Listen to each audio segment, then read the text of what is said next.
మీరు కలల కూడా ఊహించని విషయం ఒకటి ఈ కలియుగంలో జరిగింది తెలుసా?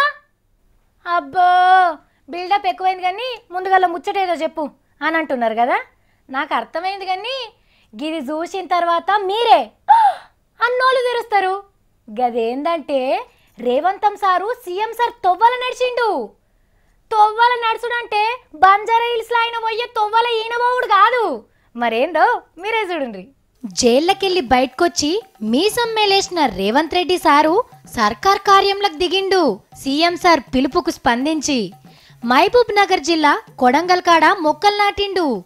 ఆకుపచ్చ తెలంగాణ పథకం కింద పక్క పొంటోళ్ళు ఆకుపచ్చ కండువాలు కప్పుకుంటే రేవంతం సారేమో పచ్చ కండువా మెడలేసుకొని వానలు వాపస్ రావాలే, కోతులు అడవులకు పోవాలే అనే పనికి శాతనైన కాడికి సాయమైతున్నాడు.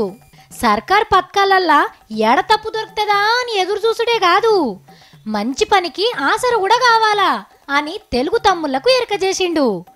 సర్కార్తోని కయ్యానికి కాలు దువ్వే రేవంత్ రెడ్డి సారే సాయమైతున్నప్పుడు కడమ పార్టీల లీడర్లు కూడా జర ఆలోచన చెయ్యాలే. అయినా సార్లు మొక్కలకు పార్టీలకు ఏం సంబంధం ఉంటది?